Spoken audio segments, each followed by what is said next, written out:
Olá, seja bem-vinda ao nosso podcast Chega de Desculpas, o primeiro podcast que traz informações sobre emagrecimento infantil e desenvolvimento infantil integrativo juntos. E hoje a gente vai para a quarta parte do nosso tema sobre comportamento, onde estamos aí desvendando o cérebro das nossas crianças. Eu sou Bianca Silveira.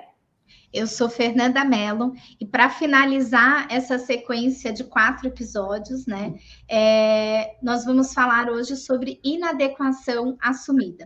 Recapitulando que já falamos sobre vingança, poder mal direcionado e atenção indevida.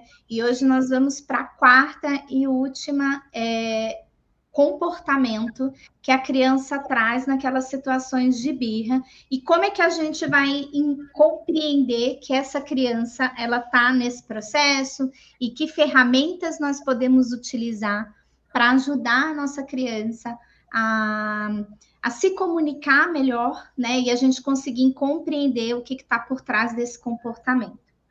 Então, Bi, a inadequação assumida é aquela situação onde a criança ela desiste para não ser perturbada.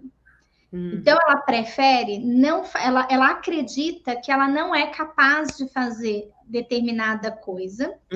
Então, ela simplesmente desiste, porque ela acha que ela é inadequada. É bem o termo, a palavra. Ela assume que ela é inadequada. Só que isso de uma maneira muito inconsciente, ela não tem essa clareza, porque afinal de contas estamos falando de crianças que ainda estão dentro desse processo de desenvolvimento do cérebro e tudo mais. E aí, para a gente conseguir compreender se nossa criança ela está dentro desse comportamento, a gente vai de novo começar fazendo uma leitura e uma interpretação do que nós adultos sentimos no momento em que estamos lidando com aquela situação. A gente sempre começa pelo nosso sentimento. A partir do momento que eu entendo o que eu estou sentindo ao lidar com aquela situação, eu consigo interpretar melhor e entender melhor o que está acontecendo com aquela criança naquele momento. Então, o adulto, nessa situação, ele se sente normalmente desesperado. Sabe aquele desespero porque você não sabe o que fazer? Não sabe como ajudar. Como ajudar essa criança.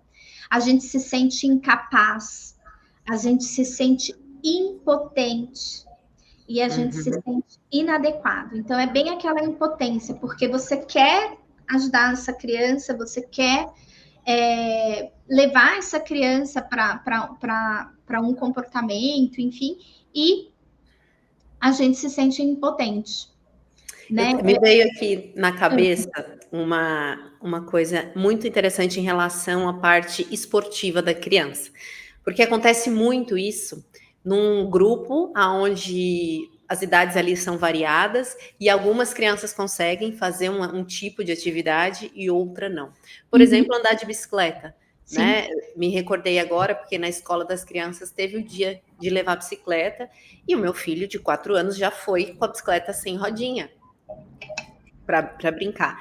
E ali ele me falou que outras crianças tinham rodinha, que nem quiseram andar na dele, porque a dele não tem a rodinha. E é aquilo, né? Aquela criança da idade, tá tudo bem ainda ter rodinha, né? Mas a que não conseguia andar se sentia frustrada. E naquele contexto estava tudo bem, porque tinha outras crianças de bike de rodinha e tal.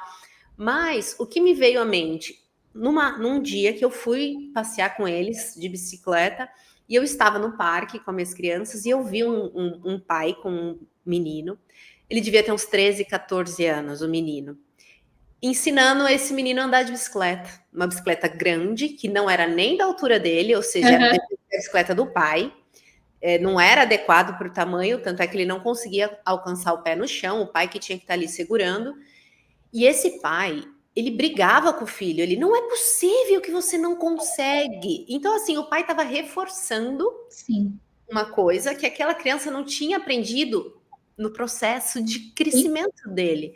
Exatamente. E aí eu vi uma criança muito frustrada, muito magoada com o próprio pai, e o pai magoado com a criança, e assim, é um contexto natural, se você for ver, né? Você Você vê uma criança chateada, frustrada, vendo ali que ela não consegue, mas às vezes o próprio pai, a própria mãe está querendo que ele faça algo que não é da idade dele ainda, ou que ele Sim, não teve um processo de aprendizado, uma né? habilidade que ele ainda não Não conquistou, né? adquiriu Porque isso, não é adquiriu. um processo, bem como você falou, né? E aí você falou a palavra-chave, o que traz muito leva muito a criança a se posicionar e a estar nesse lugar, né, de inadequação assumida, normalmente são crianças que estão num ambiente muito autoritário. Hum, Então, um excesso de autoritarismo do ambiente faz com que a criança vá para esse sim. comportamento. Assim, existe Essa uma birra, né? isso, esse tipo de birra. Por quê? Porque é um ambiente, quando a gente tem uma criança que está num ambiente muito autoritário, um autoritarismo em excesso, onde não tem essa permissão para que essa criança se expresse, para que essa criança se mostre para o mundo, porque ela está o tempo inteiro na base do comando, né? Faz isso, faz aquilo, você não fez isso, você não fez aquilo. Esse é o ambiente de autoritarismo extremo, né? Uhum. Então, ela vai. Para que eu vou? Para que eu preciso pensar? Para Sim. que eu preciso sentir a minha rotina? Para que eu preciso pensar na minha rotina, sendo que eu estou sendo mandado o tempo inteiro? Então, essa criança ela vai se colocando nesse lugar, ela vai voltando para o seu interior, Vai se e ela vai fechando. se fechando para o mundo, porque ela não é permitida de se colocar para o mundo. Então, é uma situação muito característica essa que você colocou de fato, né? Porque essa criança, ela pode vir a se colocar dentro desse comportamento, Uhum. dentro desse Uhum. lugar de inadequação assumida, e simplesmente Sim. o que vai acabar acontecendo, né?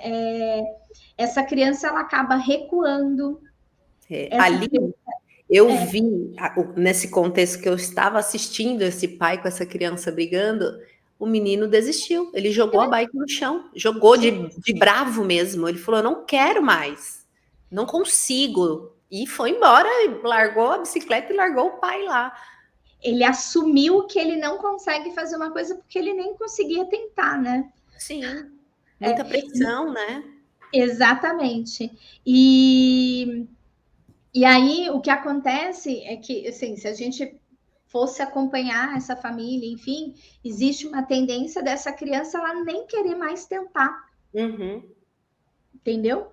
Por quê? Porque ela já entendeu, ela internalizou de que ela não é capaz de fazer aquilo, então Sim. ela não vai nem tentar. E aí, se a gente vem, vamos Com lá, os filho, adultos, né, que não bicicleta, andam. não sei o que tal. Exatamente.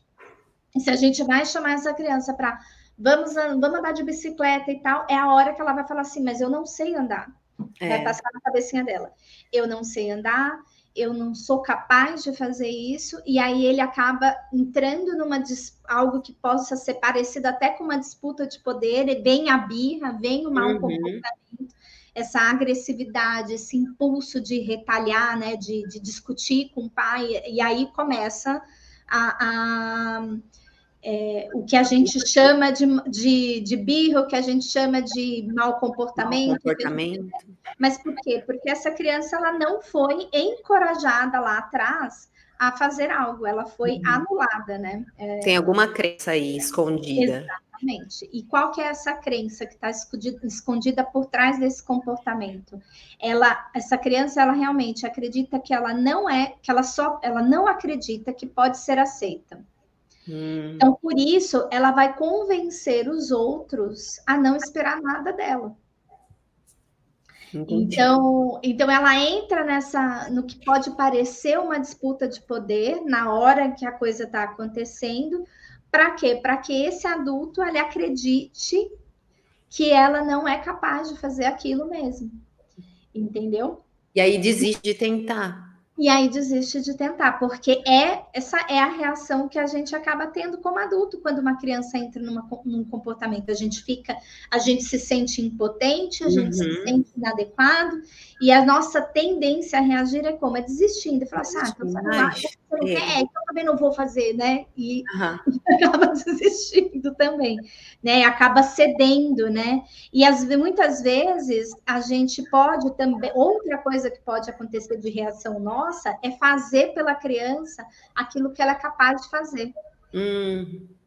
Por exemplo, se a gente pega crianças menorzinhas ali, que está naquele processo de aprender a colocar roupa, a se vestir, a gente não encoraja essa criança a fazer isso sozinha. E a gente reforça que ele não é capaz de fazer aquilo, ela vai falar, essa criança ela vai fazer a mesma coisa, que a gente pegou um contexto de Mais bicicleta, adolescente, mais adolescente, que é mais, pode parecer mais desafiador, mas a gente está elevando a faixa etária dessa criança. Mas se você pega para uma criança ali de 2, 3 anos que está aprendendo a se vestir, para ela é muito difícil. É desafiador colocar um sapatinho, Sim. mesmo quando é de velcro, fechar o sapatinho direitinho, tirar a roupa, colocar a roupa. É tão bonitinho até ver esse Demora. Eles Exatamente. demoram tanto. Aí a gente quer ir lá fazer, né? Mas não pode. Só que a mesma coisa pode acontecer da gente reforçar e colocar para essa criança nessa hora de que ela não é capaz de fazer aquilo, né? Falando, você não consegue, né? Ter a mesma reação, né? Sim. E aí a gente acaba ajudando mais do que o necessário, porque a gente vai lá e faz o quê? A gente vai lá e coloca a roupa da criança, coloca o sapato da criança. A mesma coisa sobre aprender a fazer a dar o laço, né? No tênis, né? Se a gente não ensinar essa criança como é que ela faz para amarrar e a gente assumir de que ela não é capaz de fazer aquilo, ela vai se pôr também nesse lugar e vai acreditar. Então, é tudo de acordo com a faixa etária, mas são situações onde isso pode acontecer também. E Sim. Aí vem por trás essa crença de eu sou incapaz, eu sou impotente. A criança ela diz que ela acredita que não adianta nem ela tentar, porque ela não vai conseguir fazer as coisas certas. E aí o que ela quer é que deixe ela em paz. Para quê? Para que ela vá fazer as coisas que ela acredita que ela é capaz. Sim. Né? E na verdade, a mensagem que está por trás desse comportamento é: não desista de mim. Mostre-me um passo de cada vez. O passo a passo faz a diferença, né? Faz. E, inclusive, aí agora vai as dicas, né? O que a gente pode fazer para ajudar, uma vez que a gente identifica que a nossa criança ela está tendo esse comportamento através do nosso sentimento, a gente percebe que, na verdade, ela está dentro desse comportamento. O que a gente pode fazer, então, para ajudar essa criança a ela sair desse padrão de comportamento e realmente mostrar para ela o quanto ela é capaz? A primeira e mais importante de todas é encorajamento. Encorajamento, na verdade, para mim... Uma criança que se comporta mal é uma criança desencorajada. Quando a gente encoraja as nossas crianças a fazerem as coisas, a irem para o mundo, elas tendem a se comportar melhor. E essas situações de birra, de mau comportamento, tendem a diminuir. Então, encorajamento tem que viver no nosso dia a dia. A gente tem que encorajar as nossas crianças. E encorajamento é diferente de elogio. Tá? Elogio, inclusive, a gente tem que cuidar um pouco desse excesso de elogio que existe, né, que permeia o nosso mundo, né? Porque o excesso de elogio, ele pode trazer um desencorajamento, porque a criança, ela acredita... Ela pode se colocar num lugar onde ela só acredita que ela é capaz quando ela é elogiada. Sim. E aí, quando ela não... Então, ela fica... Porque o elogio vem do outro para mim. Né? A gente tem que tem que trabalhar... Ela vê que ela é capaz. Exatamente. A gente tem que trabalhar de dentro para fora, que ela acredite que ela possa, né? Então, encorajar... Como é que a gente encoraja a criança? Fala assim, vai lá, filho, eu sei que você consegue. Eu sei que você consegue colocar o seu sapato.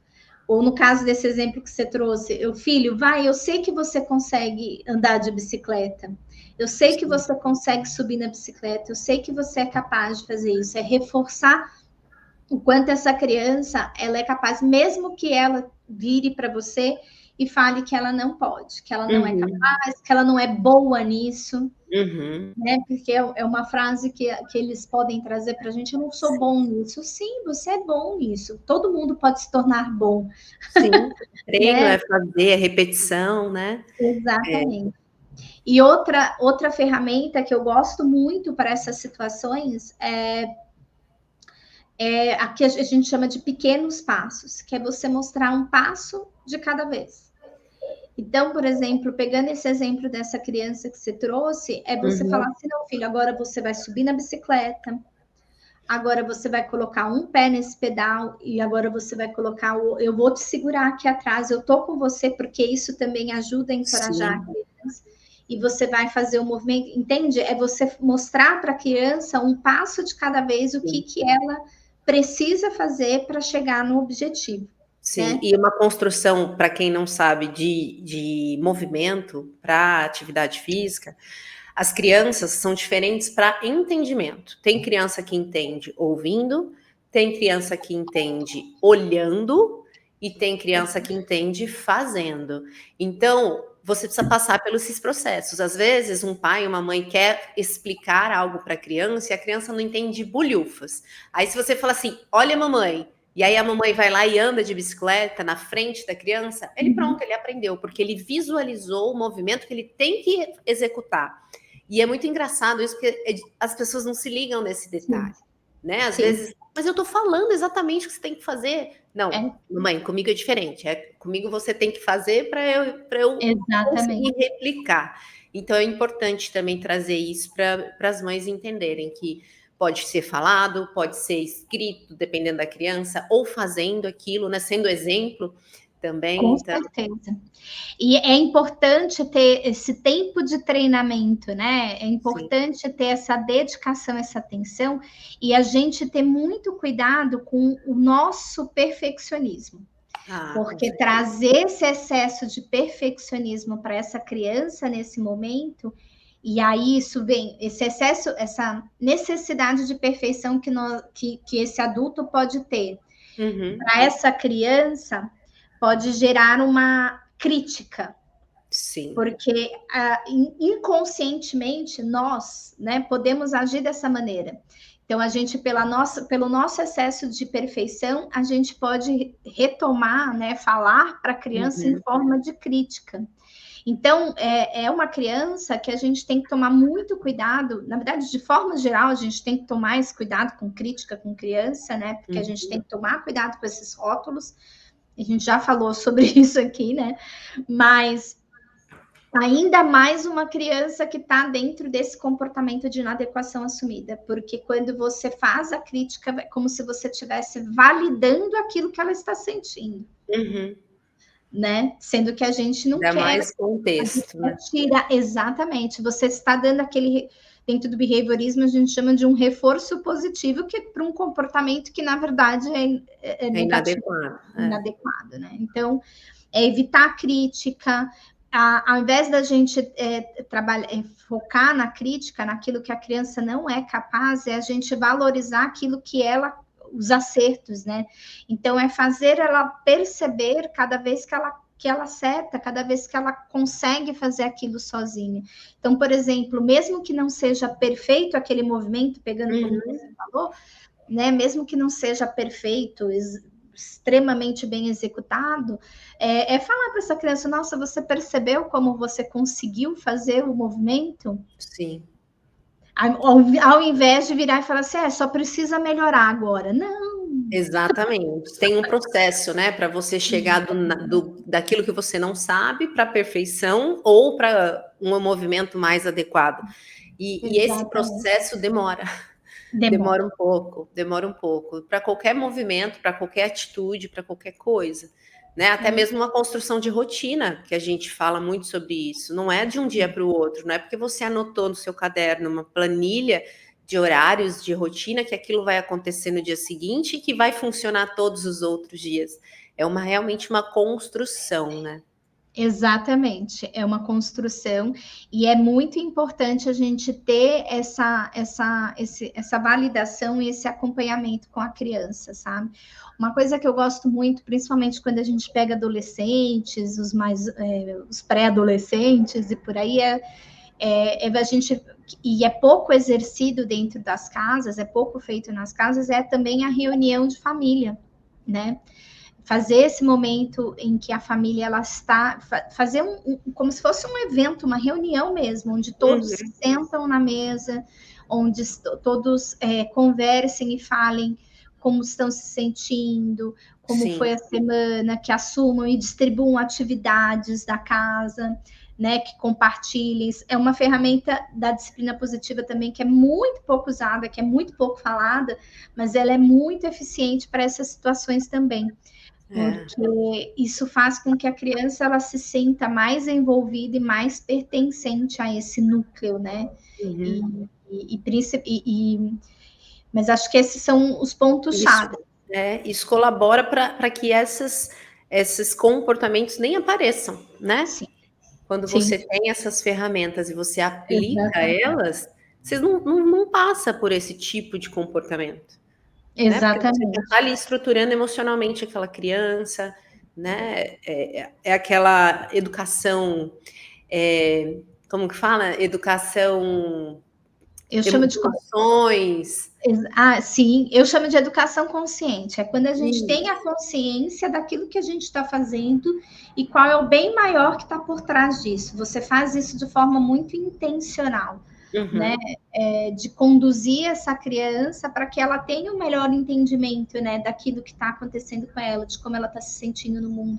Porque, como eu sempre falo com os meninos aqui em casa, o problema não é você ficar bravo, mas é como você expressa esse seu nervoso, porque o como nervoso... lidar com a braveza, né? Exatamente. Esses dias aconteceu uma situação, ontem, né, dentro do carro, eles começaram um fazer picuinha com o outro, começaram a ranhetar, e aí o Miguel voltou com tudo, batendo ele não chegou a bater, mas ele deu uma demonstração mais de raiva ali. De raiva, assim, mas uma coisa mais física, né? Sim. Porque eles sabem que a gente não bate, né? Que aqui, assim, aqui em casa a gente não bate, né? Então, mas ele foi para esse físico. E aí eu falei, e na hora que eu fui intervir, a gente estava dentro do carro, eu estava escutando tudo. Eu falei, Miguel, primeiro, a gente não bate, a gente não machuca um amigo, a gente não faz essa parte física. Como é que a gente resolve os nossos problemas? Aí ele virou e falou assim: eu sei, é falando. Eu falei, exatamente. Então você fala, você comunica para o seu irmão que você não gostou do que ele está dizendo para você, mas você não vai para o físico, você não. E depois fui para o Guilherme. Sim, claro. Né? Porque, na verdade, os dois ali tá, né? A gente é mediador do processo. Eu falei assim, Guilherme, você viu que o seu irmão estava ficando nervoso e ele estava ficando nervoso por uma insistência de algo que ele estava fazendo para provocar mesmo. Eu falei assim, você viu que você estava fazendo isso, que você estava insistindo e você estava deixando seu irmão cada vez mais nervoso. É desse jeito que a gente trata, que a gente conversa com as pessoas que a gente ama. Né, a gente entender, porque eu tô muito nesse processo hoje de fazer com que o Guilherme compreenda o momento de parar, né? Porque ele vai indo quando ele quer alguma coisa e ele não tem ainda esse senso de a hora que ele tem que parar porque ele está extrapolando o limite. Tá passando. Então, estou trabalhando com ele dentro desse processo. Então, é sobre isso. É você adquirir as ferramentas, adquirir o conhecimento para que você saiba, num momento como esse, intervir de maneira que eles compreendam como é que eles têm que agir depois, porque a gente não vai estar com eles ali o tempo inteiro. Sim. E aí isso poderia estar acontecendo dentro da escola. Longe de você. Aí vem um amigo que bate, pronto. Exatamente. Ele vai apanhar, ou ele vai querer bater também. Exatamente. Né? Porque ele não conseguiu ali parar antes da hora, né? Exatamente. Legal. ou até mesmo do Miguel de reagir dessa maneira também e acabar sendo agressivo com uma criança. Então, ele também tem que entender esse momento. Então, assim, quando a gente faz esse tipo de... A gente age dessa maneira, a gente mostra para nossa criança aquilo que ela deve fazer, ao invés de só ficar apontando aquilo que ela não deve fazer, é muito importante por isso, porque a gente ensina as crianças como elas se defendem. É dessa maneira que a gente ensina. Às vezes eu recebo, eu vejo os pais perguntando, né? Falo assim, como é que eu faço? O fulano bate no meu filho e o meu filho não se defende. Como é que eu ensino? É dessa maneira. Não é falando. Eu já escutei pai falando, eu falo assim, se bater em você, você vai lá e bate de volta. Não, não é assim que a gente resolve. Né? A gente ensina as nossas crianças como é que elas devem agir no mundo nesses momentos, assim. E assim eles aprendem a se defender e a se posicionar. E os meninos, eles se posicionam, inclusive, defendendo os amiguinhos. Quando eles veem uma situação onde não é respeitosa, eles comunicam. E isso vai até para o adulto, né? Onde a gente está numa situação onde a gente está lidando com um chefe, por exemplo, que é extremamente autoritário e acaba vindo com assédio moral, da gente virar e falar, não, você não pode falar comigo desse jeito, mas falar isso de uma maneira respeitosa, se posicionar de uma forma respeitosa, né? Ao invés de só receber aquilo como uma ordem, acatar, mesmo que seja de forma desrespeitosa, agressiva, né? Uma falta de respeito e a gente reagir com briga. Não, a gente ensina agora para as nossas crianças como é que elas devem se posicionar para que eles se tornem adultos que consigam expressar os seus sentimentos e falar quando eles não estão satisfeitos também com uma situação. Sim. E esse comportamento, Fer, de inadequação assumida, ele não é tão difícil de ver, né? Pensando aqui agora, existem muitos contextos por conta dos pais mesmo, de falar, né? Ó, você não consegue isso, e a criança, realmente eu não consigo. E às vezes é a falta do deixar, né? Da permissão mesmo, né? E não é ser permissiva ao ponto de fazer qualquer coisa e estragar tudo, não. Mas é de tentar mesmo, né? Mas é interessante a gente também pensar sobre as idades quanto a isso, né? A gente vê muito esse comportamento mais nos adolescentes, na minha visão, né? Eu acho. Por quê? Porque não teve a construção anterior. Mas, ao mesmo tempo, uma mãe que está aí com uma criança, ou uma adolescente, perdão, tendo esse tipo de comportamento, dá tempo ainda de arrumar. Dá. Né? Sempre há tempo. Sempre há tempo da gente transformar e empoderar as nossas crianças, assim, encorajar as nossas crianças, os nossos adolescentes, né? Já vamos mudar um pouco, mas sempre há tempo da gente mudar esse padrão de comportamento.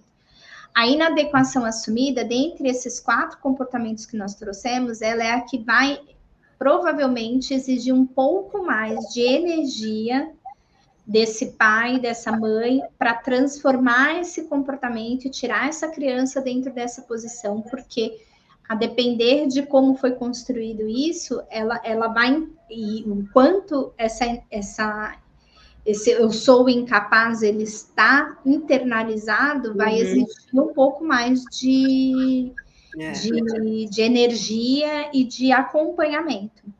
Diferente um pouco das outras 3 que nós trouxemos, que elas são mais imediatas ali, né? Você é uma situação muito de um ponto, de uma situação muito específica que você muda o seu padrão de comunicação e imediatamente você já tem essa transformação, né? Do comportamento.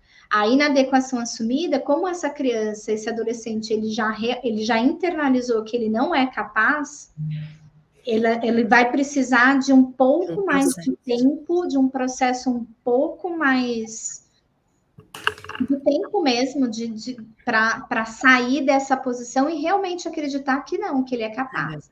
Eu vejo isso muito nas minhas mamães lá, nas mães que eu converso, por conta do sobrepeso mesmo. A própria criança, a própria adolescente ou o adolescente verbaliza, né? Eu não consigo comer pouco, eu não consigo não comer doce, eu não consigo emagrecer. E isso vem de uma constante construção de alguém ali um dia falou para essa criança, para esse adolescente, que ela não consegue. Meu Deus, você não consegue parar de comer, né? Ali num contexto, aí aquela criança enraiza aquilo e pronto. Ela já acha que ela vai ser obesa para sempre, porque é a estrutura dela, porque ela nasceu assim, porque a mãe e o pai também e aí fica aquela dificuldade de emagrecer a criança. E esse comportamento super conecta aqui com essas crianças. Eu também acho, Bi, você falando da forma como você colocou agora, eu acredito realmente que seja mais fácil que essas crianças elas se posicionem, se coloquem já dentro desse, porque é uma construção, é algo que já veio acontecendo aí ao longo do tempo, né? E a depender de como foi feito esse processo, né? Do quanto ela já ouviu, ou ela mesma falou para ela mesma, porque também tem isso, às vezes a gente não é o adulto que fala, mas é a própria criança se olha no espelho e fala, eu não consigo, eu não sou capaz, e aceita, e acata, internaliza isso e fala, e aí é a hora que ela desiste. Se entrega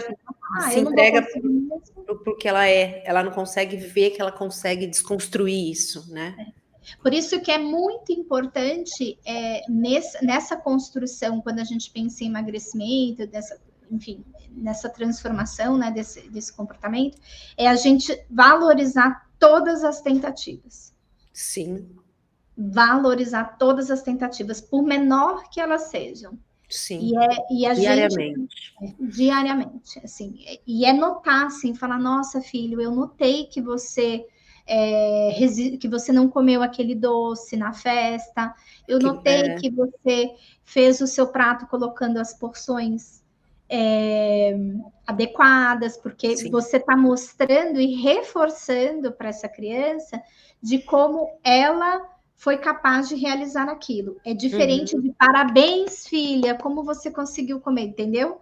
Sim. É tirar o elogio também, porque o elogio está vindo de fora para dentro.